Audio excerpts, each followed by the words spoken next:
Before starting this video, I need to mention that the one-for-all escalation mutator is currently bugged and it negatively affects every escalation player out there. I have created an issue-ticket on the official Division 2 bug reporter that describes the bug in greater detail, but I need the help of the viewers by giving a heads up to the devs and make them prioritize this bug ASAP.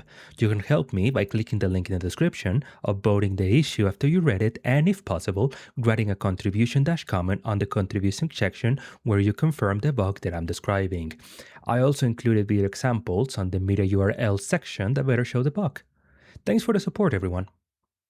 Hello everyone, so here I'm back again in another Escalation Tier 10 video. This time I'm playing DCD Headquarters. Let me show you my build real quick. So I'm using 4-piece striker, all pieces with echo and critical hit damage, along with the backpack and the chest piece. I'm also using Exodus Club because these things are great for solo play. And I'm also using Sheska knee pads with echo and almost godroll DPS stats. I'm also using double NK46 with echo, critical hit chance and frenzy. That way I can deal with the variety pack debuff. I'm also using the quick step sidearm, the reviver hype, the decoy, and I'm using the gunner specialization. For my seasonal modifier, I already have it maxed out. I'm using the invincible active modifier along with munitions belt, contagion, and the surge drive passive modifiers. Now for my stats, here are all the sources for critical hit chance. I have 186.3% critical hit damage and a sum of 201.5% all weapon damage and LMG damage. So let's start with the run. So yeah, I believe I already said this before, but DCD Headquarters is a really great mission for escalation completion rewards. It's a pretty easy mission to play at. The enemies, the outcasts, are pretty easy to deal with, and especially this is a mission that, unlike Jefferson Trade Center, you can get some pretty consistent completion times without having to skip the boss, unlike that mission. So yeah, for this beginning encounter, we can always start by dropping a decoy first on top of the ambulance. That way you can get the attention of the first enemy wave of 4 enemies and be able to deal with them. Once you lose the first decoy, and after you get it back, we should be able to drop it right at the entrance of the mission, and we should be able to flank the enemies from the left side. There's gonna be an additional second wave of 2 more enemies, and yeah, you should be able to kill them without too much of an issue. Now, I was able to show right there the Y8S Escalation mutator, a new mutator for this patch, and depending on the color, you can get some debuffs. Now, before I keep detailing that, here's the first gear crate. We can get it from shooting this yellow log. And yeah, now about Y8S, if Y8S has a yellow icon, then that means that you're getting the reduced skill cooldowns. I mean the increased skill cooldowns. And yeah, that's probably the most annoying debuff to deal with. You're able to cleanse it by getting one sidearm kill, and you are also able to get it in certain situations by getting a weak point kill while having your sidearm out. So I try to do it on the next encounter. Now this encounter right here is pretty easy. Just stay behind behind the doors and just shoot the enemy from over there.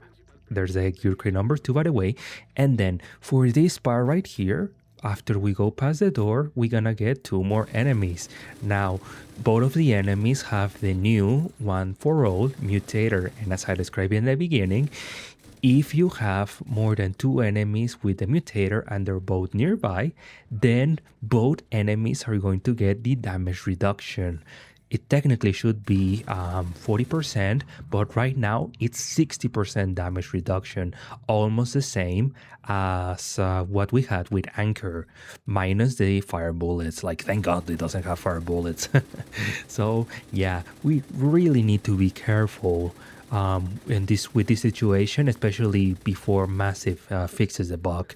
And yeah, that's why I really need the support of you guys to be able to get the attention of Massive and be able to get them to fix the bug right before the next incursion drops. That's when the next big patch drops. So yeah, hopefully they're able to see the bug in time and be able to fix it before we have to get an entire season with the bug mutator. So, anyways, for this next encounter, we're gonna drop a decoy, run on the lower floor, and that should be able to get the attention of all of the enemies. And when one for all works correctly, we should be able to prioritize any enemy that has a mutator, and that way we should be able to spread all of our damage to all of the nearby enemies. This is not like normal knee pads where your damage gets cut in half and it only deals the spread damage to one single enemy. One for all deals the damage to everyone. So yeah, if the mutator wasn't bug, I would think this is an amazing mutator, but unfortunately it's bug. So yeah. And yeah, thanks in fact because we don't have the hotfoot modifier, we should be able to actually stay over here and we don't have to do the stupid chicken dance with that we have to do on the previous patches and be able to deal with all of the enemy waves that are spawning right on the back of the room. So, yep. It's a pretty chill encounter as always. And if the enemy is on a pretty bad position, you should also be able to push them from the upper hallway thing. That's the last enemy, so I'm gonna be able to kill that guy. I'm gonna suppress them, and there you go. I got them with a headshot. Also, a little bit back there, I tried to do a little trick that one viewer told me, where you are able to fill out your LMG ammo without having to without having both of the LMGs having their magazines full out and having to having to shoot all your bullets to get all the magazines to zero and have frenzy ready. Now that trick worked pretty well last patch, but unfortunately it seems like Massive has patched that little trick. So thank you Massive for patching stuff that players actually like to do. So yeah. Sorry, I really hate when Massive does that thing. So anyways, for this encounter, you can run towards the left side and be able to proc a little lever to be able to insta-kill all of the enemies. But if you want to go for the max amount of kills on this mission, which I really like to do, you can also just run towards the right side instead and be able to flank the enemies on solo. You're only going to get 5 NPCs. After you kill all the NPCs, or it doesn't matter, you can also just run towards the keyboard, be able to interact and continue along with the mission. Now from here on the next room, we're gonna find 4 enemies. One of the enemies had one for all, so I'm gonna be using that to spread damage all of the enemies. And there we go. As I said, it's a pretty good mutator when it's not bug. So we can continue along with the mission. And right before we get on the next room, we are gonna we're gonna find gear crate number 3. So after you I believe I didn't grab it. Oh no, I did grab it, I believe. Where was it? Behind that blue crate, sorry. That's what I do when I record everything on the first take, everyone. So yeah, enjoy that. So anyways, for this next encounter, we're gonna climb up the ladder and we can take the piece of cover to the right. That's right on this little hallway right here. We can drop a decoy on the lower floor and from there we should be able to deal with all of the enemies that are gonna be on the lower floor. As I said, if one enemy has one for all, we're gonna prioritize that enemy to be able to shoot them. And be careful that the enemies don't try to climb on the back of the lower floor to the left. That way they're able to reach the second floor and they're gonna be able to easily flank you. And if you don't want to waste high quality ammo, you can also get your final kill with either the sidearm to deal with the eye success or even with your specialization weapon. So yeah, that's the encounter right there. We're gonna call the elevator and once it drops, we can rappel down to continue along with the mission.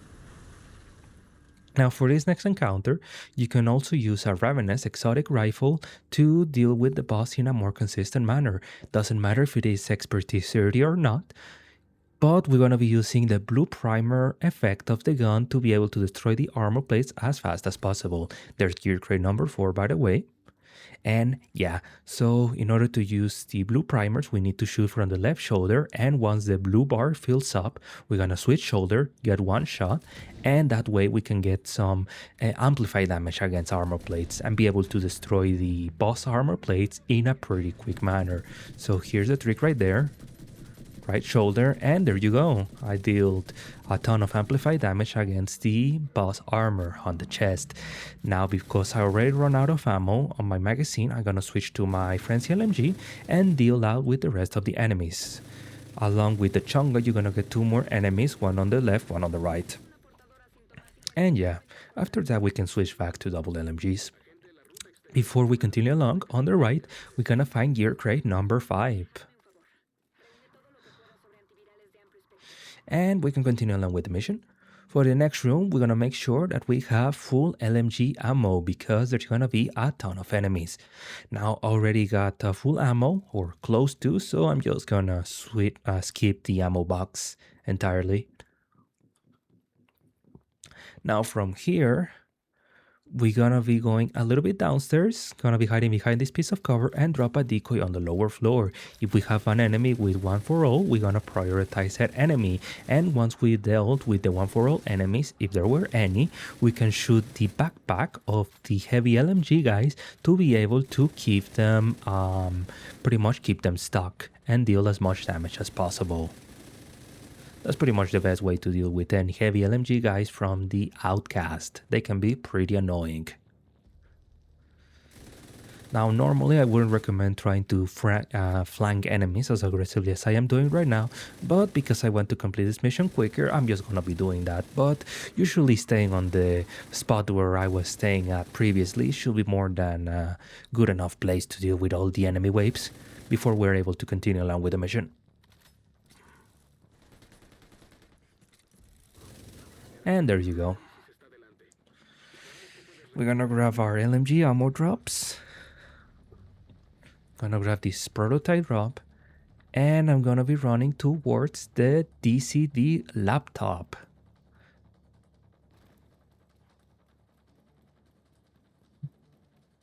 There we go.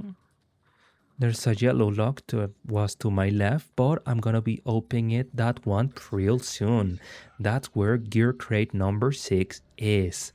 So, because I got yellow eye success, I'm gonna be using my sidearm to be able to get my normal skill cooldowns. And again, another example of the broken 1 for all mutator. So yeah, please help me out with the issue on the bug reporter thing.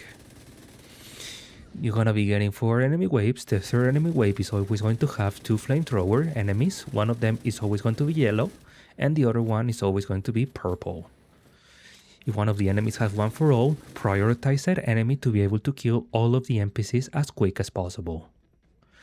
And the last enemy wave is always going to have 1 yellow suicide bomber, or well, almost always going to have a yellow suicide bomber, or unalive bomber, as the Gen Z people say, as if we're on TikTok or something. So anyways, as I said, we can open the yellow lock right here and we can find gear crate number 6.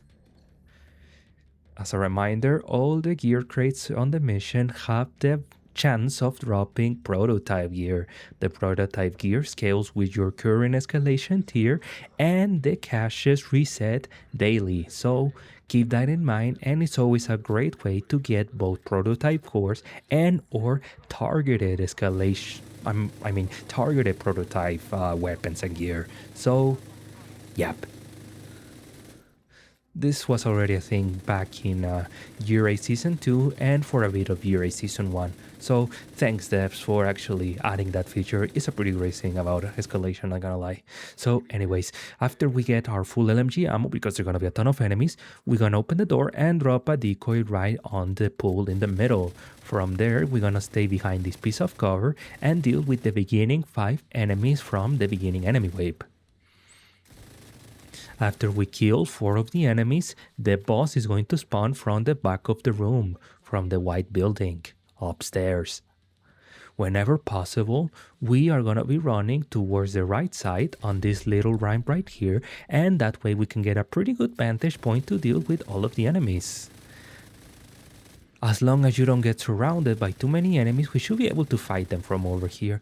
And if things gets too difficult, we can also run towards the left, almost to the back of the opposite side of the room, and you can get a ton of cover where we can hide behind. We can even hide behind the where we came from, right where the ammo box is. It's also a pretty decent place to like try to hide and try to get our cool back before we get back into the fight. So yeah, outside of that, we should be able to stay in cover and deal with the boss without too much of an issue. Now, for some reason, the boss was able to shoot me even though they were suppressed and I was behind cover. But outside of that, there's the city headquarters. It's a pretty chill mission. It's a pretty quick mission to get escalation completion rewards. And it's also a great mission if you want to learn escalation. The current modifiers are also pretty chill, so it's also a pretty good mission to like get a hand with the current modifier rotation. So yeah, that's DCD headquarters, everyone. If you like the video, you can like, subscribe, and leave a comment down below. I read all of your comments. And as always, thank you so much, guys, for the support. Apologies for all of the background noise because I'm recording on the morning instead of like late night. And yeah, I'll be seeing you guys in the next video. Bye bye, everyone.